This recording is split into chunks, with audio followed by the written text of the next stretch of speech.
Olá! Hoje nós vamos falar sobre as obras de misericórdia.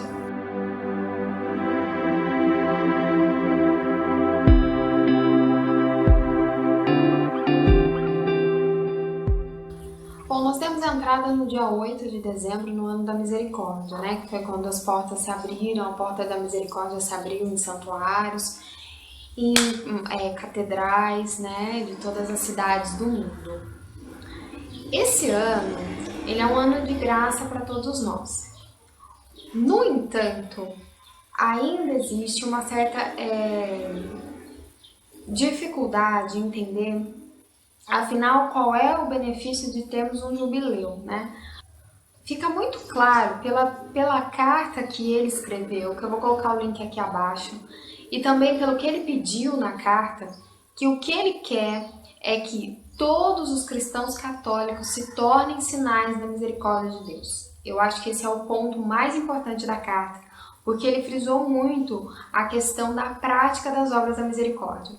Se você parar para reparar, são todas práticas que fazem com que nós nos tornemos sinais de misericórdia para o outro. E aí você consegue espalhar a misericórdia de Deus.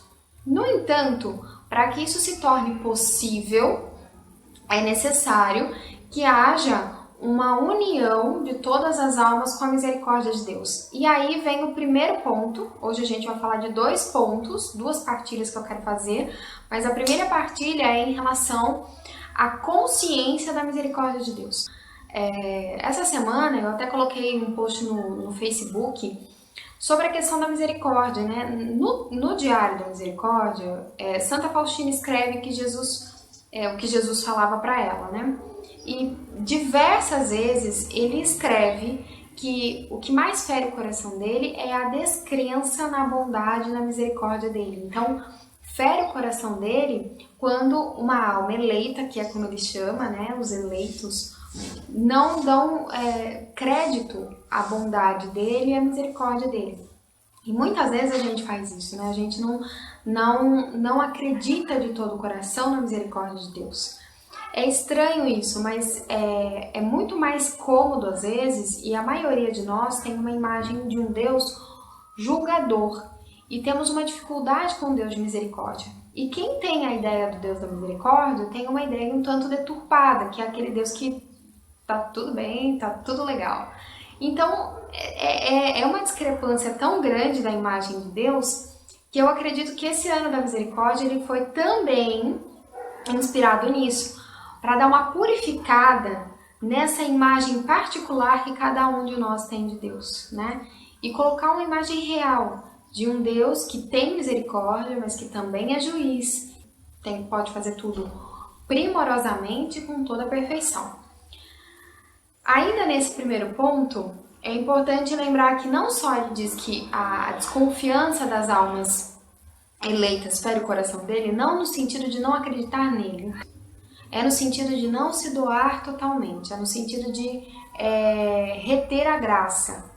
Essa questão é principalmente para purificar o coração. Então, nesse quesito, o pedido é realmente para que a gente purifique o coração e consiga acreditar na misericórdia de Deus realmente. Um Deus que provê, um Deus que orienta, um Deus que tem misericórdia, que se une conosco, né? Que não nos deixa sofrer sozinhos. Ainda dentro desse primeiro ponto, é que todos nós precisamos de misericórdia. Que é a questão da gente achar que às vezes o fulano de tal vai ser beneficiado com o ano da misericórdia. O ano da misericórdia é para quem está em pecados gravíssimos.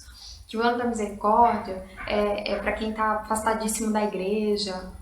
E na verdade não é bem isso. É também isso. O ano da misericórdia é para todos, inclusive para todos aqueles que acreditam que estão convertidos, para todos aqueles que acreditam que estão na graça, para todos aqueles que acreditam que está tudo certo com eles. O ano da misericórdia é para todos. Por quê? Porque independente do nível espiritual, todos nós precisamos da misericórdia. E se a gente ganhou algum tipo de graça espiritual, algum fervor, a graça da constância, é simplesmente porque Deus teve misericórdia de nós. Então, é um ano também de conscientização. porque isso gera menos julgamento entre os irmãos, principalmente, né? Muita gente vem fazendo uma manipulação do ano da misericórdia, né? Mas na verdade gera uma diminuição de julgamento, principalmente a nível paroquial. Por fim, o intuito dessa primeira reflexão é não deixar com que o julgamento humano tome o lugar do julgamento de Deus.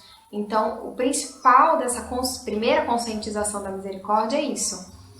Nós temos que ter misericórdia do outro, porque Deus teve misericórdia de nós. E por essa razão, só Ele é capaz de julgar. Aí, nós entramos nas obras da misericórdia, que é o segundo ponto. O segundo ponto, quando ele frisa, o Papa deu a lista, obviamente, da necessidade de praticarmos as obras da misericórdia. Foi isso que ele ordenou. O Papa não pede, o Papa manda. Então, ele ordenou que fizéssemos as obras da misericórdia. As obras da misericórdia são 14, né? E aí é que vem a questão. São obras da misericórdia que devem andar conjuntas. Não dá para você fazer uma seleção das obras, tá?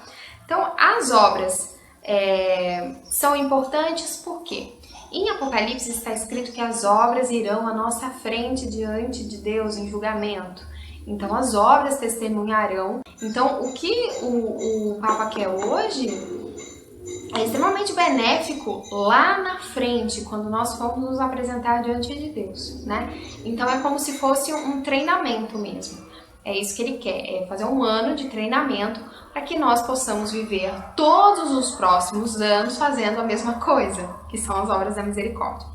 Então, dar de comer a quem tem fome, beber a quem tem sede, hospedar os peregrinos, visitar os presos, visitar os enfermos, vestir os nus e enterrar os mortos. Muitas coisas aqui é possível você fazer com obras de caridade, né? Então você pode fazer doações de alimento, doação de roupa, enfim, enterrar os mortos, e aí a gente vai ver que não basta só enterrar os mortos, tem que rezar para os mortos também. Então, boa parte disso aqui não é muito difícil de se fazer, né? Das corporais é mais fácil. Mas é mais fácil, mas se você ainda não fez uma limpeza de guarda-roupa, não fez uma limpeza na despensa, né? Se você ainda não mandou alguma coisa para um enfermo, enfim, faça alguma coisa nesse sentido, ok? Espirituais. As espirituais, elas são mais profundas, né? Porque as obras corporais, elas visam um desprendimento da matéria, basicamente, porque tudo que você precisa fazer para fazer as obras da misericórdia é se desprender de alguma coisa que você tem. Então, você dá um alimento, você dá a veste, você dá a bebida, você dá a hospedagem, você dá, enfim, você oferece coisas a nível material. E isso é importante porque desprende da vida mundana, né? Das coisas do mundo, dos benefícios do mundo. E faz com que a gente viva mais leve também. As obras espirituais, elas também têm esse caráter, mas enquanto as obras corporais fazem um desprendimento do mundo, as obras espirituais fazem um engrandecimento das virtudes. Quer ver? Então, o primeiro que eu vou falar aqui é dar bom conselho. Essa obra de misericórdia é muito interessante porque para você dar bom conselho é preciso que você tenha em desenvolvimento uma virtude que se chama virtude da prudência, que é fazer boas escolhas. E não só fazer boas escolhas, mas como diz Santa Faustina no Diário, ela diz, a virtude da prudência é a mãe de todas as virtudes. Não adianta você ter outras virtudes e não ter a virtude da prudência, porque senão você não escolhe adequadamente e principalmente a virtude da prudência deixa o coração decidido. Então, para você poder dar bom conselho, é preciso estar no caminho da lapidação, né, da virtude da prudência. Depois vem as duas obras seguintes, que é ensinar, né, aos que não têm conhecimento, ensinar aos ignorantes, né, como está no Catecismo de São Pio X, ensinar aos ignorantes e corrigir os que erram. Aqui são duas coisas quase unidas, né? Às vezes para ensinar você precisa corrigir, né? Para corrigir você precisa ensinar. Então, são duas coisas que andam conjuntamente. O que as duas fazem? E vai parecer estranho isso que eu vou falar, mas é exercitar o dom da humildade. Às vezes as pessoas não compreendem, mas só é capaz de ensinar aquele que tem humildade de compartilhar o conhecimento. Porque normalmente quem não compartilha o conhecimento é soberbo, né? E não quer dividir.